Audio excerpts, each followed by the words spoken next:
Vous êtes étudiant, chercheur, professeur ou à la recherche d'un emploi. Vous suivez ce cours car on vous a demandé de préparer une présentation orale à l'aide d'un PowerPoint et vous vous demandez comment la réussir. Écoutons les conseils de notre spécialiste, Laurence Payon, designer graphique. Comme plan de présentation, nous parlerons de pourquoi choisir PowerPoint pour appuyer nos présentations orales. Plus particulièrement, nous traiterons de lisibilité avec le choix des polices à utiliser, les règles de mise en page, les associations de couleurs et l'utilisation des animations ainsi que d'ergonomie en s'appuyant sur les critères ergonomiques à respecter. Mais nous parlerons aussi d'esthétisme global en visualisant des exemples de bonnes présentations et des exemples corrigés par la suite. Pour conclure, nous reviendrons sur les mots d'ordre pour réussir un PowerPoint et citerons des liens utiles à la conception de notre PowerPoint. Une présentation PowerPoint est une forme de communication faite pour faciliter la compréhension de l'auditoire et un outil incontournable dans le monde professionnel actuel. Elle soutient votre présentation orale en faisant ressortir ses points importants, tel un plan de synthèse. Ce type de technologie permet d'agrémenter votre oral par des visuels graphiques, des tableaux ainsi que des photos. Mais elle permet surtout à l'auditoire de pouvoir prendre des notes, de mieux vous comprendre et de vous poser des questions en fin de présentation. Mais attention de ne pas rater votre PowerPoint pour ne pas perdre votre auditoire.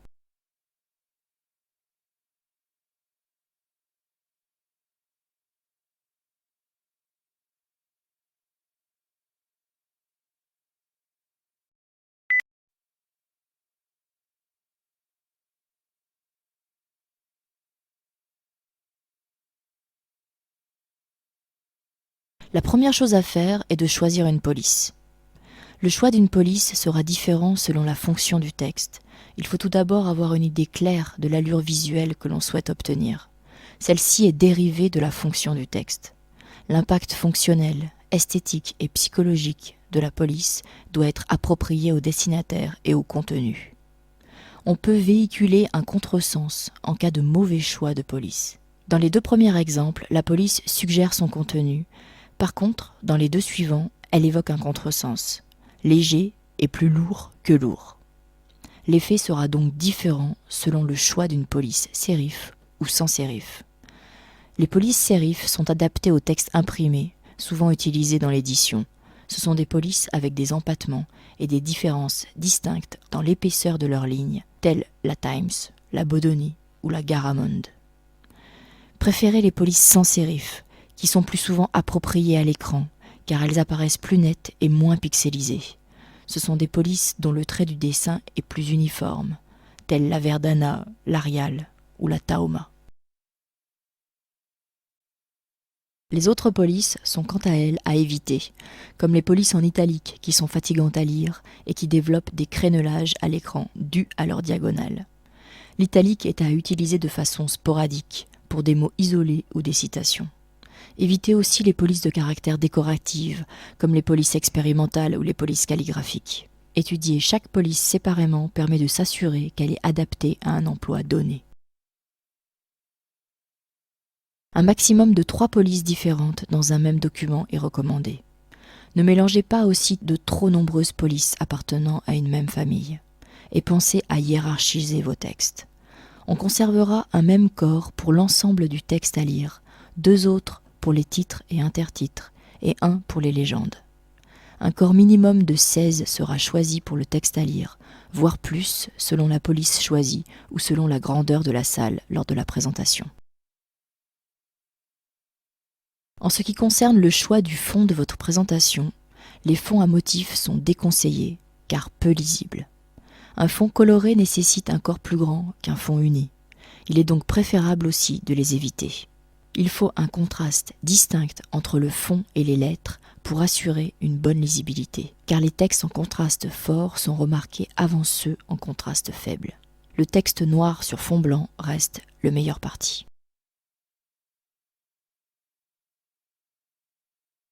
Pour la conception de votre présentation, il faut savoir qu'une mise en page est un espace à construire. Il s'agit de ranger divers éléments selon la logique de lecture, sans casser l'harmonie, pour qu'il respire et mette en valeur ce qui est important. Pour faire une bonne mise en page, il faut la penser comme une grille et poser les éléments dans la page à l'intérieur. Une structure cellulaire donne à la grille une allure uniforme et permet de placer le texte et les images plus facilement.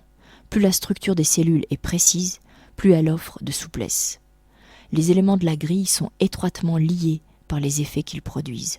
Le choix des polices, le choix du corps de caractère, l'interligne et les zones de texte sont à mettre en scène pour appuyer votre oral. Une mise en page simple, comme les doubles colonnes, est un choix idéal pour votre présentation. Une zone de contenu avec vos points de synthèse et une zone d'exemple en relation avec votre contenu. L'utilisation des colonnes est donc recommandée pour structurer votre mise en page. 30 à 50 caractères par colonne est un choix idéal pour faciliter la lecture. Cela permet au lecteur de ne pas se perdre dans la longueur. Il convient de respecter aussi la relation entre la largeur de la page et la longueur de la ligne. 2/3 ou 3/4 de la largeur de la page doivent être utilisés, pas plus sous peine de surcharge visuelle. La distance entre deux colonnes doit correspondre à la largeur des lettres mi dans le corps et la police du texte pour que l'œil ne continue pas à lire la colonne suivante. Ainsi, une bonne combinaison des largeurs, longueurs et marges des colonnes contribue à produire un texte facile à lire. Dans une mise en page, il y a d'autres éléments que le texte et les images qui doivent être inclus dans la grille et apporter une valeur esthétique supplémentaire. La pagination. Pensez à numéroter vos pages. Les titres et les sous-titres pour faciliter une lecture en diagonale. Les notes dans les marges pour des explications ponctuelles. Et les pieds de page pour que l'auditoire sache toujours quelle présentation il écoute et de qui elle émane. Tous ces éléments sont généralement dans la même police que le texte, bien que la taille et le style peuvent être différents. Respectez vos choix de mise en page et l'emplacement de vos éléments, du début jusqu'à la fin de votre présentation.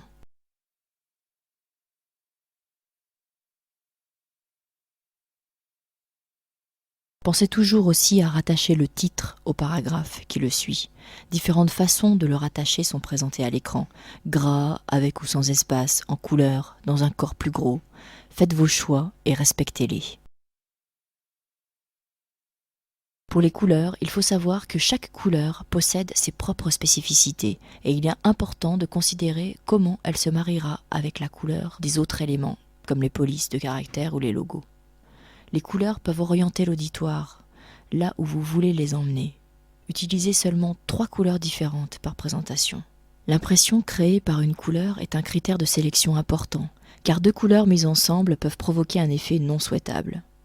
Le jaune, par exemple, combiné avec du noir, suggère le danger et attire l'attention. Combiné avec du vert, aucune tension ne se crée, car ces couleurs sont très proches dans la roue des couleurs. Tandis que le jaune et le rouge, toutes deux des couleurs chaudes, créent une impression amicale et énergique.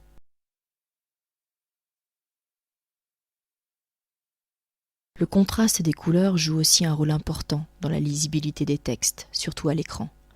Dans le choix des couleurs de fond et des textes, il est préférable de choisir un contraste de luminosité en cas de fond coloré. Mais le meilleur choix reste le contraste de noir et blanc. Un texte noir sur fond blanc reste le plus lisible à l'écran.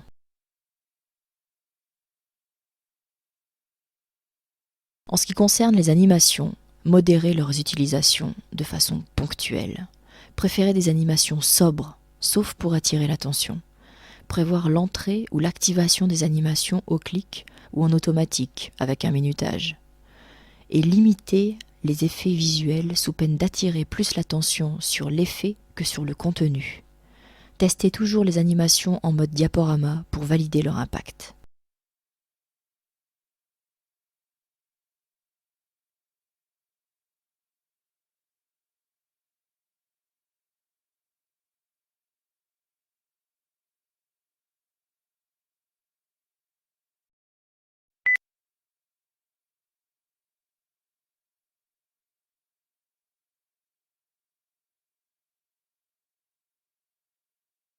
Quelques règles ergonomiques sont à suivre pour ne pas rater sa présentation PowerPoint.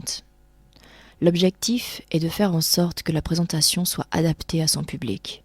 On dit que la taille moyenne du texte pour une présentation doit être entre 16 et 18 points. Choisissez une taille de typographie suffisamment grosse pour que le lecteur du fond de la salle n'ait pas à plisser les yeux. Mais pas trop grosse non plus pour les petites salles. Utilisez des graphiques, des illustrations pour accompagner le texte. Ça a le mérite de dynamiser et d'alléger la présentation. Faites tout de même attention à ne pas en utiliser à tort et à travers. Restez cohérent. Essayez de respecter une mise en page identique pour toute la présentation. Définissez des emplacements fixes pour la hiérarchie du contenu, pour les titres, les sous-titres. Allégez vos diapositives. Il vaut mieux utiliser 2 diapos et faire ressortir les informations importantes plutôt que de surcharger la page et noyer les informations. Pensez à numéroter vos pages. Cela facilitera les références pour les questions de l'auditoire en fin de présentation. Essayez aussi d'orienter le regard de l'utilisateur sur le point dont vous êtes en train de parler. Faites apparaître les lignes une à une ou un indicateur devant chaque ligne, par exemple. Par contre, n'oubliez pas qu'une présentation PowerPoint n'est pas un texte oralisé. N'écrivez pas trop petit, ne passez pas en dessous de 14 points. Évitez le bruit visuel, c'est-à-dire oubliez les images de fond qui gênent la lisibilité du texte et oubliez les images sans rapport avec le texte. Évitez les polices décoratives car elles ne facilitent pas la lecture. Évitez les blocs de texte car personne ne les lit à part vous. Et lire ce qu'il y a à l'écran est la dernière chose à faire pour une présentation. Évitez d'utiliser les modèles de conception graphique proposés par le logiciel. Attrayants au premier abord, ils sont souvent trop décalés par rapport à votre présentation. Imaginez un entretien d'embauche où la personne précédente a utilisé le même fond que vous. Que penseriez-vous de l'originalité ? Évitez d'utiliser aussi les transitions proposées par le logiciel. Car comme vous venez de le constater, elles n'apportent rien de plus à la présentation. Elles sont souvent inutiles et donnent l'impression que vous voulez montrer que vous savez utiliser l'outil et ne servent qu'à distraire l'auditoire.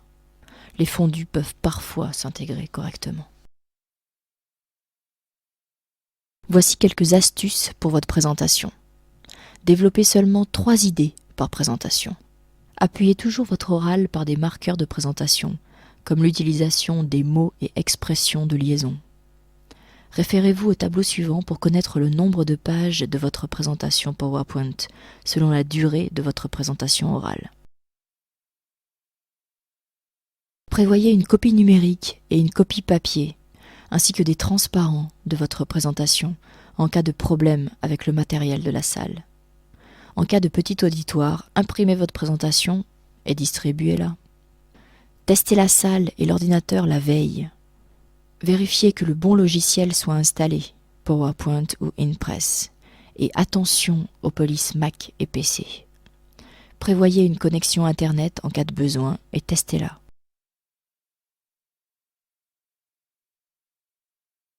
Trois types de présentations PowerPoint existent selon le périphérique utilisé, rétroprojecteur, vidéoprojecteur ou en ligne, mais aussi selon la complexité de votre oral. Les 3 nécessitent des choix graphiques, de couleurs, peu de texte. Selon la complexité, vous rajouterez des images, des animations, des liens. Certaines vous obligeront aussi à créer un storyboard.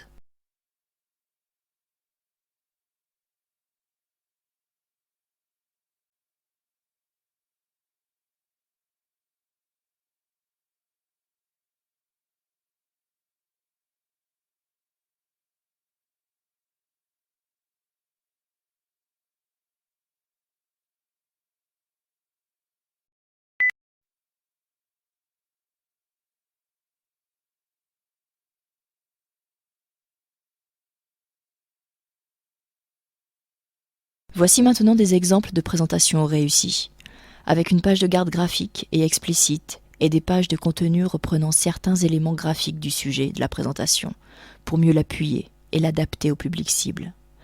Dans ce premier exemple, nous pouvons remarquer l'existence d'une grille de mise en page en 5 colonnes, une pour le rappel du sujet de la présentation à gauche et 4 fusionnées pour le texte. Une bonne hiérarchie permet une bonne lisibilité. Dans le deuxième bon exemple, nous remarquons le même principe de page de garde graphique et l'utilisation d'un rappel dans le bandeau des pages internes. Les couleurs aussi restent homogènes.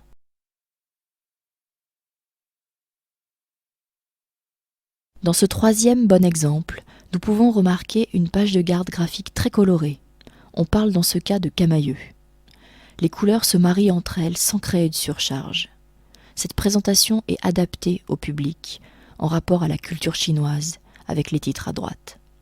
Le rappel coloré dans les pages internes donne une touche esthétique au document. Et dans le quatrième exemple, nous nous trouvons devant une présentation visant le milieu scientifique, avec une bonne hiérarchisation des textes et une bonne utilisation des couleurs.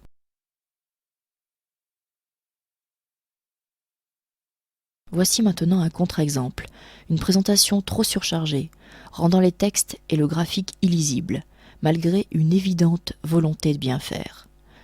En appliquant les règles décrites dans les pages précédentes, on obtient une présentation lisible, simplement en retirant les images de fond, en les repositionnant sous forme de bandeaux et en hiérarchisant les titres et le texte.